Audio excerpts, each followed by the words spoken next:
کوئی زرداری، کوئی نواز شریف اس ملک کی بقا کی ضمانت نہیں دے سکتا۔ یہاں اسلام آئے گا تو یہ ملک رہے گا، نہیں آئے گا تو ختم ہو جائے گا۔ اسلام کو اگر تیری فضا راس نہ آئے، اے میرے وطن تجھ کو کوئی آگ لگا۔ لیکن بہرحال یہ کہ پہلی بات یہ، اسلام اور پاکستان لازم و ملزوم ہیں۔ یہاں اسلام آئے گا تو یہ ملک رہے گا، نہیں آئے گا تو ختم ہو جائے گا، اس میں کوئی شک نہیں۔ میری 2 کتابیں پڑھ لیجیے گا، اللہ توفیق دے، ہمت دے۔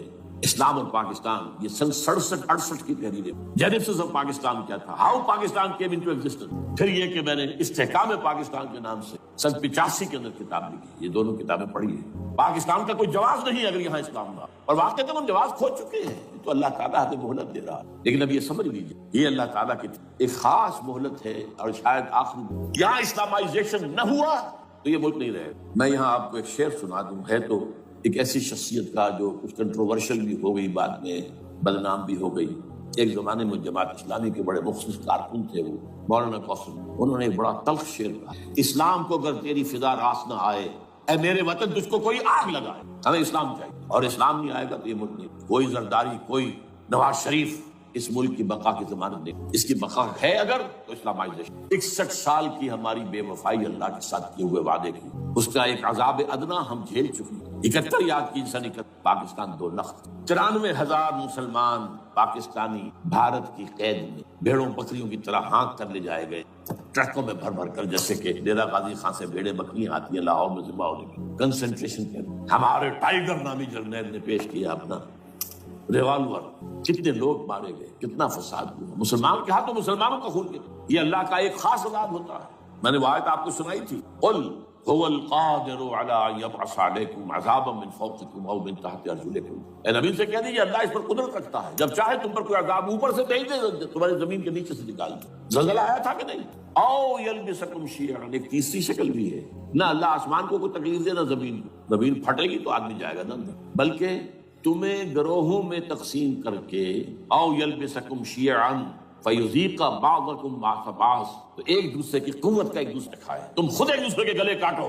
ہمیں کسی اور قوم کو تکلیف دینے کی ضرورت نہیں ہوگی، یہ کام ہمارے ساتھ ہو چکا ہے 1971۔ بہرحال اب اس کے بعد بھی تاخیر تو ہماری جو کی تم ہے، اب ہم اس جگہ پر پہنچ گئے کہ شاید اب عذاب الاکبر آنے۔ وہ آیت بھی میں نے شروع میں پڑھی تھی، وَلَنُذِيقَنَّهُم مِّنَ الْعَذَابِ الْأَدْنَىٰ دُونَ الْعَذَابِ الْأَكْبَرِ لَعَلَّهُمْ يَرْجِعُونَ۔ چھوٹا عذاب آیا سن 71 میں پاکستان، بہرحال مغربی پاکستان تو برقرار رہا، اس کا نام بھی پاکستان رہا۔ اب شاید بڑا عذاب آ رہا ہو، بلکنائزیشن، جس کے نقشے جو ہیں دنیا میں شائع کیے جاتے ہیں۔ اور اس اسلامائزیشن کے لیے جو میں کہہ رہا ہوں کہ اس کے بغیر یہاں پاکستان نہیں رہے گا، اس کے لیے اس کی جو دستوری، تدریجی، قانونی، پرامن اگر راستہ اختیار نہ کیا گیا تو ملیٹنسی بڑھے گی، یہ رکنے والی نہیں۔ یہ جو اوپر کا جو علاقہ ہے، ایک ٹرائنگل ہے جس کا نقشہ کھینچا ہے ایک بہت بڑے مصری ادیب اور مورخ نے، شکیب ارسلان کا۔ انہوں نے کہا ہے کہ یہ پامیر سقہ مرتفع جو ہے، پامیر جسے روف آف دی ورلڈ کہا، اس سے پہاڑوں کے سلسلے نکل، کوئی چین کی طرف چلا گیا، کوئی تبت کی طرف چلا گیا، جو قراقر نظر آ گیا پاکستان کی طرف، ہمالیہ آ گیا پاکستان انڈیا کی طرف، ادھر ہندو کش چلا گیا افغانستان میں۔ یہ سب جیسے کہ ایک جو پہیا ہوتا ہے، اس کے جو لگے ہوتے ہیں اسپوکس جنہیں کہتے ہیں۔ اس نے کہا کہ ایک طرف ہمالیہ اور ایک طرف ہندو کش، اس کے درمیان میں جو قوم رہتی ہے، اب نوٹ کر لیجیے، یہ ہمالیہ کا اینڈ جو ہے مغربی، وہ کیا ہے، یہ نتیا گلی وغیرہ اسی کا حصہ ہے، اس کے بعد ختم۔ دریائے سندھ بہ رہا ہے، لیکن اوپر جا کر وہ ٹرن دیتا ہے رائٹ کو، تو پھر اب وہ قراقرم اور ہمالیہ کے درمیان جاتا ہے، یہاں تک کہ انڈیا سے جو اس کا داخلے کا راستہ آ جاتا ہے۔ لیکن یہ جو ہے یہ درمیانی راستہ، یہ اصل میں ہندو کش ادھر اور ہمالیہ ادھر، اس کے درمیان جو قوم آباد ہے، اور اس ٹرائنگل کا بیس ہے مالاکنڈ کا پہاڑ، مالاکنڈ، ہمالیہ، ہندو کش۔ اس ٹرائنگل میں جو قوم آباد ہے، شکیب ارسلان کہتا ہے اگر پوری دنیا میں اسلام کی نبضیں ڈوب جائیں تب بھی یہاں کے لوگوں میں اسلام کی نبض، یہ وہ علاقہ جہاں سے پاکستان کے طالبان کا آغاز، جہاں سے پرامن تحریک چلی تھی، اس کا راستہ روک دیا گیا۔ اب وہ شدت پسندی پر آ گئے، اور یہ شدت پسندی بڑھے گی اگر آپ نے تشدد سے رو، اگر امریکہ کے چمچے بنے رہے، اگر امریکی ایجنڈے ہی کو پورا کرتے رہے اور اپنے لوگوں کو مارتے رہے، تو جواب میں دریک چراغ حقیقت کو گل کیا تم نے، تو موج دودھ سے صد آفتاب۔ یہ آپ جو آ رہے ہیں، کہاں سے آ رہے ہیں؟ آپ کی خودکش حملہ آور، یہ وہی ان لوگوں کے رشتے دار ہیں نا جو امریکی بمبارڈمنٹ میں مارے گئے، کتنے ہیں جن کے بچے ختم، بیٹے مر گئے۔ یہ جو ہمارے ہاں ایک کمانڈوز کے کیمپ کے اوپر جو حملہ ہوا تھا، اور خود کش بمبار جس نے کہ شاید 18-19 بہترین آپ کے کمانڈوز ختم ہوئے تھے، وہ کون تھا؟ وہ خود کمانڈو تھا، اندر کوئی اور تو جا ہی نہیں سکتا تھا، یہ کمانڈوز کا کیمپ تھا اور اس کے میس میں لوگ جا سکے، وہ خود کمانڈو تھا۔ اس کی بیٹی لال مسجد کے اندر جلی تھی۔ اب آپ اندازہ کیجئے کہ اس کے دل میں جو کھول رہا تھا اس نے اس کو ٹھنڈا کیا، خود جان دے کر، کوئی جان لیجیے۔ ادھر باجوڑ میں حملہ ہوا تھا، ادھر جو ہماری ملٹری پریڈ کے اوپر حملہ ہو گیا، تو یہ بات رکے گی نہیں۔ اور یہ ظاہر بات ہے کہ اب شمال سے لے کر نیچے تک کی بات ہے، وہاں پر بھی میں نے شروع بھی کہا تھا یہ خطرہ حقیقی ہے، غیر حقیقی نہیں ہے، وہمی اور خیالی نہیں، اس لیے کہ اب جو اس علاقے سے جا رہے ہیں ہجرت کر کے کراچی، وہی ان کی جگہ ہے، وہیں پر ان کے رشتہ دار ہیں، محسود ہیں، وزیری فلاں ہے، یہ ہے وہ ہے، وہاں وہ جا رہے ہیں۔ اور وہاں پر بھی ظاہر بات ہے کہ جو کچھ ہو رہا ہے افغانستان میں اور جو کچھ ہو رہا ہے شمال سرحدی صوبے میں، اس کا ایک تسلسل ہوگا۔ میں یہاں یہ عرض کر دوں آپ سے کہ تقریباً 4 سال قبل، بلکہ 4.5 سال، میں انتہائی مایوسی کو پہنچوں کہ پاکستان کا وجود باقی رہے گا۔ میں نے یہی تقریر کی ہے 29 فروری سن 2004 کو، اسی جگہ پاکستان جواز کھو چکا۔ اسلام کے نام پر تھا، ویئر اسلام؟ جو اسلام یہاں ہے وہ تو بھارت میں بھی ہے، وہ تو امریکہ میں بھی ہے، وہ کہاں ہے اسلام کا سیاسی نظام، اسلام کا تعزیراتی نظام، اسلام کا کرمنل لا، اسلام کا سول لا، اسلام کے فیملی لاز کہاں بنائے تھے اس شخص نے جو فیلڈ مارشل بنا تھا، خود ساختہ، جو اس نے قوانین بنائے تھے؟ تمام علماء نے کہا تھا، تمام مکتبہ فکر کہ غلط ہے، تحریک کوئی نہیں اٹھائی، یہ ان کی غلطی تھی، کوتاہی تھی، جمہوریت کی تحریک میں شامل ہو گئے، اس پر کوئی تحریک نہیں۔ بہرحال وہ نظام کہاں ہے؟ وہ نظام تو قائم نہیں کیا، اس حوالے سے یہ اپنا جواز کھو چکا۔ نو ریشنل ہے، ریزون دیت جسے کہتے ہیں فرینچ کے اندر، ریزون دیت کسی چیز کی ریزن، ریشنل آف ایگزسٹنس۔ اس کے بعد یہ کہ پچھلے سال سے کچھ مایوسی میں number 1 chief justice of Pakistan Iftikhar Muhammad Chaudhry کے اندر ہمت اللہ نے دیر وہ کھڑا ہو، جرنیلوں کے جم گھٹے کے اندر ایک سویلین آدمی جو ہے جس درجے کا مرعوب ہو سکتا ہے آپ اس کا اندازہ کریں، اور اس کے بعد اسپونٹینیس موومنٹ کو کلا انہوبی شے سوچ نہیں سکتے، یہ موومنٹ جو ہے یہ کوئی اسٹریٹ ارچنز کی چلائی ہوئی نہیں، یہ ہمارے ہاں کے گاموں ماجوں کی نہیں، بلکہ یہ تو پڑھے لکھے لوگ، وکیل، کالے کوٹ، کالی ٹائیاں پینٹ، یہ جو سختیاں جھیلی ہیں انہوں نے، ابھی تک تو تحریک چل رہی ہے، اگر سے ظاہر بات ہے وقت گزرنے کے ساتھ ساتھ اس کی وہ تیزی اور تندی میں تو کبھی آئی اور حکومت کو موقع ملا ان کے اندر کوئی رفت پیدا کرنا۔ لیکن بہرحال ان دونوں چیزوں سے میری مایوسی۔ اب دوسری بات وہ تھی 18 فروری کے الیکشن کا پرامن طور پر میں یہ سمجھتا تھا کہ جو اس کے اندر دخل اندازی ہے، رگنگ ہوئے، کیسے ممکن ہے پاکستان میں الیکشن ہو اور رگنگ نہ ہو؟ پھر تحریک چلے ہی چلے، کیونکہ تحریک تو چل رہی ہے پہلے سے، صرف اس کے اوپر تیل اور ڈالنا ہے، اور پھر بدامنی ہوئی ہو، اور پھر دونوں طرف گدھ بیٹھے ہوئے، the NATO forces in the west, Indian forces, they will march into Pakistan، اور پاکستان کے ایٹمی دانت توڑ کر Pakistan will be put at the mercy of India، Bharat. Now do whatever you like۔ Condoleezza Rice کا میں آپ کو بیان سنا چکا ہوں، پاکستان کے مستقبل کا فیصلہ امریکہ اور بھارت نہیں کرتا۔ بہرحال اب تیسری جو امید ہوئی ہے کہ کل پرسوں میں جو کولیشن جو ہے یہ ناکام ہوتی نظر آ رہی، لیکن یہ کہ صدر کے مواخذے پر یا صدر کے خلاف جو ایک کاروائی ہو رہی، اللہ کرے کہ وہ بھی ہو جائے، یا اس سے بھی بہتر ہے کہ وہ خود ہی استعفیٰ دے کر دفع ہو جائے۔ بہرحال یہ کہ اس سے بھی ایک پہلو جو ہے پیدا ہوتا ہے۔ اب یہاں اسلامائزیشن کا پرامن، تدریجی اور اسلام کا دستوری اور قانونی طریقہ کیا ہے؟ وہ طریقہ کیا ہے؟ 1949 اور 50 میں جو عمل شروع ہوا تھا، جو اس کے بعد سے آج تک جو ہے ختم ہو گیا، اس کو اصل دوڑ پیچھے کی طرف گردش ایام۔ 49 میں کیا ہوا تھا؟ قرارداد مقاصد۔ وہ گویا کہ پاکستان میں نظام خلافت کی جڑ تھی جو رکھ دی گئی تھی کہ sovereignty belongs to Allah and whatever authority we have it's a sacred امانت۔ یہ تو اصل استعمال کی جائے گی یہ قوت کتاب و سنت کے دائرے کے اندر۔ this is خلافہ، in essence it is خلافہ۔ خلافت کی بنیاد رکھی گئی۔ اس سے پہلے 48 میں سن 47 کی ایک تقریر کی وجہ سے جو غلط فہمی پیدا ہوئی تھی قائد اعظم کی 11 اگست کی، اس کا انہوں نے کراچی کی ہائی کورٹ بار ایسوسی میں جا کے کہہ دیا تھا، کچھ لوگ شرارت کے ساتھ یہ پروپیگنڈا کر رہے ہیں کہ پاکستان میں دستور شریعت پر مبنی نہیں ہوگا، یہ فتنہ ہے، غلط کہہ رہے ہیں، نفی کر دی تھی۔ اب یہ دوسری بات ہے کہ اندھوں کے اندھے جو ہیں وہ اس 11 اگست کی تقریر کو لیے پھرتے ہیں اس کے ایک جملے کو، اور یہ اتنی کھلی بات جو کی شریعت کا لفظ، شریعت پاکستان کا دستور جو سمجھتا ہے کہ شریعت پر نہیں مبنی ہوگا وہ غلط کہتا ہے، وہ شریر ہے، شرارت پیدا کر رہا ہے، یہ قائد اعظم کا الفاظ۔ بہرحال اس کے بعد ایک عمل کیا ہوا تھا سن 50 میں، یہاں کے سیکولر عناصر نے ایک بڑا شور مچایا، کس کا اسلام لاؤ گے؟ شیعہ کا، سنی کا، دیوبندی کا، بریلوی کا، وہابی کا، کس کا اسلام؟ اللہ تعالیٰ غریق رحمت کرے ان بزرگوں کو، پاکستان کے تمام مذہبی مکاتب فکر کی ٹاپ کی قیادت جمع ہو گئی کرا، شیعہ، اہل حدیث بھی، بریلوی بھی، دیوبندی بھی، 31 علماء، جماعت اسلامی بھی، مولانا مودودی بھی اس میں، انہوں نے 22 پرنسپلز ایگریڈ اپون، دستور بنانے کے لیے 22 پرنسپلز ہیں، حاضر بناؤ دستور. اب کوئی دلیل نہیں. تمام مکاتب میں بعد میں ہوا کیا ہے، اس میں کس کا کتنا رول ہے، یہ بڑی درد بھری داستان ہے. میں اس وجہ کو چھیڑنا نہیں چاہتا. حاصل کیا ہے، وہاں سے ہمارا پروسیس ڈیریل ہوا، کچھ اپنوں کے کیے، کچھ بیرونی دباؤ. قرارداد مقاصد کی سزا دی گئی لیاقت علی خان کو، تم نے پاس کرائی ہے. اسے ایسے قتل کیا گیا کہ سوراخ تک نہیں ملا گیا. یہ ایسی تو نہیں ہوتا، اس کے پیچھے بڑے بڑے کریکٹر، بڑے بڑے کریکٹر. اب اس کے بعد وہ عمل کیسے شروع ہو. ضیاء الحق نے جو ایک ادارہ قائم کیا تھا فیڈرل شریعت کورٹ، اصولی اعتبار سے بہترین قدم ہے. وہ کیا تھا، یہ شریعت کورٹ ہے، اس میں کوئی شخص لائے پیٹیشن کہ پاکستان کا فلاں قانون جو ہے میں ثابت کرتا ہوں کتاب و سنت کے منافی ہے، یا کورٹ سو موٹے لے لے کسی بھی معاملے کو، ایگزسٹنگ جو قوانین ہیں ان کا جائزہ لے کہ اس میں یہ پورا قانون یا اس کی یہ شک جو ہے یہ خلاف ہے. اس پر آرگومنٹ، دونوں طرف کے دلائل ہوں، علماء بھی آئیں، وکلاء بھی آئیں، بحث کریں. شریعت کورٹ کا تو میدان ہوتا کھلا. بالآخر اگر کورٹ فیصلہ دے دے کہ ہاں یہ ایگزسٹنگ قانون یا جو قانون قابل زیر غور ہے بننے جا رہا ہے یہ خلاف شریعت ہے یا جزمن شریعت کے خلاف ہے، تو وہ اسے کینسل کر دے گا اور کہہ دے گی کورٹ کہ اگر یہ مرکزی معاملہ ہے تو مرکزی حکومت، صوبائی معاملہ تو صوبائی حکومت اتنی مدت میں 3 4 6 مہینے اندر اندر اس کی آلٹرنیٹ لیجسلیشن کر لے. جیسے ہی مہلت ختم ہوگی یہ قانون ڈیفنکٹ ہو جائے. اصولی اعتبار سے اس سے زیادہ صحیح اسکیم کوئی نہیں سوچ سکتا. آج بھی میں قائل ہوں، لیکن یہ بدبختی تھی اس شخص جاؤ اس کو بالکل غیر مؤثر کر دیا. 2 ہتکڑیاں پہنا دی، 2 بیڑیاں. کانسٹیٹیوشن آف پاکستان آپ کے دائرے کار سے خارج ہے، یہ سیکریٹ کاؤ ہے، ہاتھ نہ لگانا. جو جوڈیشل پروسیجرل لاز ہے، ضابطہ دیوانی، ضابطہ فوجداری، یہ بھی تمہارے دائرے سے خارج ہے.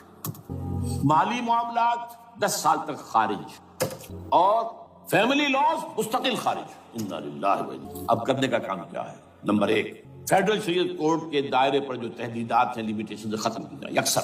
نمبر 2، اس کا سٹیٹس کم سے کم ہائی کورٹ کے درجے کا ہو. نمبر 3، اس میں جید علماء کو لا کر بٹھایا جائے، ان کی میجورٹی ہونی چاہیے. وہ کلا بھی ہوں، جدید تعلیم کے، جدید قانون کے جاننے والے، لیکن علماء بھی ہوں. اگر آپ جید علماء کو لے آئیں گے تو پھر وہ جو عام مولوی ہے بیچارہ، وہ جو پوری طرح نیم خواندہ ہے یا نیم تعلیم یافتہ ہے، یا ہمارا عام آدمی ہے جو طالبان کے انداز کے اندر وہ شدت پسندی پر آ گیا ہے، اسے یہ اندازہ نہیں ہے کہ دین میں اہمیت کس شے کی اول ہے، پھر دوسری کون سی ہے، ثانوی شے کون سی ہے. اب اس کے بجائے علماء، جدید علماء، تمام جو ہے مسالک کے علماء اس میں شامل. اس کے فیصلوں پر نظر ثانی کا کھلا موقع ہو چاہیے. ایک دفعہ عدالت فیصلہ کر دے، نظر ثانی کا موقع ہو، اور کسی شہری کی طرف سے پیٹیشن آئے یا سو موٹو، وہ جائزہ لے اور ایک ایک کر کے قوانین جو ہے غلط ختم. ان کی جگہ پر لیجسلیشن پارلیمنٹ کی یا صوبائی اسمبلی کرے گی. کورٹ کا کام لیجسلیشن نہیں ہے. وہ یہ کہہ سکتا ہے یہ بھائی یہ معاملہ جو ہے شریعت سے تجاوز کر گیا، یا فلاں جو قانون تم بنانے چلے اس کی یہ جو ہے شریعت کے خلاف ہے، بس ایسا یہ دے گی. ظاہر بات ہے لیجسلیشن اس کا کام نہیں. لیجسلیشن جو کرے گی آپ کی نیشنل اسمبلی کرے گی، آپ کی صوبائی اسمبلی کرے گی، لیکن وہ اس کا متبادل قانون لے آئیں اور پہلا قانون ختم ہو. اچھا، اس عرصے کے دوران جو کونسل آف اسلامک آئیڈیالوجی پر ارب روپیہ خرچ ہوا ہے، اس کی رپورٹوں کے انبار لگ گئے ہیں. کسی ایک سفارش کو بھی آج تک پارلیمنٹ میں پیش نہیں کیا گیا، اور اس میں جید علماء رہے اور تمام مکاتب فقہ کے علماء رہے. ان کی رپورٹوں کو رفتہ رفتہ پارلیمنٹ کے سامنے لایا جائے اور ان کے ذریعے سے نئی قانون سازی کی جائے. اگر آپ یہ قانونی دستوری راستہ کھول دیں گے اور تجدیداً اس طریقے سے Islamization of laws of Pakistan ہو جائے تو ظاہر بات ہے کہ پھر جو دہشت گرد ہیں، دہشت پسند ہیں، جن کو آپ خطرہ کہہ رہے ہیں، خطرہ، طالبان آنند، طالبان آ گئے، طالبان آ رہے ہیں، اب ڈرو اور بچو اور مقابلے کی تیاری کرو اور اسلحہ تیار کرو. اگر یہ کام کریں گے تو پھر ظاہر بات ہے کہ وہ تو فساد ہوگا، اور فساد کا نتیجہ کیا نکلے وہ اللہ ہی بہتر. لیکن یہ پروسیس جو میں نے بیان کیا ہے، اگر اس پر عمل ہو جائے تو یہ وہ پروسیس ہے جس سے جنرل حمید گل نے کہا تھا کہ اگر ایسا ہو جائے تو یہ سافٹ ریولوشن ہو، بغیر تشدد کے، بغیر کسی اور کے. اگر نیت ٹھیک ہے اور اگر یہ واقعی جیسے قائم علی شاہ نے سمجھ لیا ہے اور جیسے کہ ذوالفقار مرزا نے سمجھ لیا ہے، اسلامائزیشن، اگر اس کو سب سمجھ لے، زرداری بھی سمجھ لے اور نواز شریف بھی سمجھ لے اور سب سمجھ لے، تو ظاہر بات ہے کہ پھر کسی توڑ پھوڑ کے بغیر، کسی اور بدامنی کے بغیر، کسی تشدد کے بغیر اسلامائزیشن یہاں ہو جائے تو سب کے دل خوش ہو جائیں گے، اور یہ سارا جو بھی تشدد ہے، یہ دہشت گردی ہے، اس کے راستے بند ہو جائے.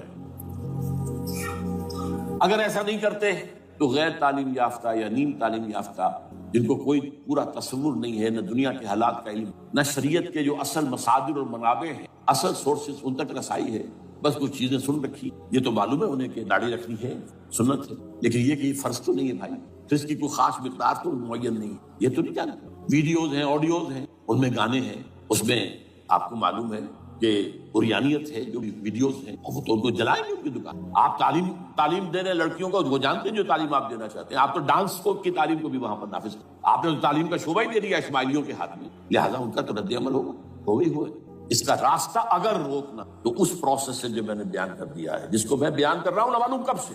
نواز شریف صاحب، ان کے والد میاں محمد شریف صاحب مرحوم، اور شہباز شریف صاحب اور عباس شریف صاحب چاروں میرے پاس آئے تھے، 2 دفعہ آئے تھے، اور میں نے یہ ترمیمی بل پیش کیا تھا جس کے آئٹم میں نے آپ کو گنوا دیے، باہر نہیں کیا کچھ، لیکن یہ کہ اگر یہ نہیں کریں گے تو یہ کہ دوسری طرف یہ سمجھ لیجئے اس وقت پاکستان کے دینی مدرسوں میں شدید تحریک چل رہی ہے۔ لال مسجد یہ ایک سمبل بن چکی، یہ ایک علامت ہے، اور یہ ملیٹنسی کی طرف بہت بڑی تعداد میں، خاص طور پر جو طالب علم ہیں عربی مدارس، طالبان کی سورس یہی تو ہے نا، یہی تھے جن سے کہ افغانستان میں طالبان ابھرے تھے اور یہیں سے پاکستان کو ابھر رہے ہیں۔ ان کے اندر شدید لہر ہے، اور کوئی بہت بڑا فساد ہو گیا اگر خدا نہ خواستہ تو that will be the end of Pakistan۔ اس سے بچنا ہے تو وہ راستہ اختیار کریں جو میں نے بیان کر، جو میں سال سے بیان کر، دستور کا ترمیمی بل بنا کر دیا، اسے عام بھی کیا۔ البتہ اس عرصے میں ظاہر بات ہے کہ ہم کیا کریں گے، ہمارا کوئی پروگرام کسی ملیٹنسی کے رہ جانے کا نہیں ہے، ہم اسے مفید نہیں سمجھیں بلکہ مضر سمجھیں، یہ کاؤنٹر پروڈکٹیو۔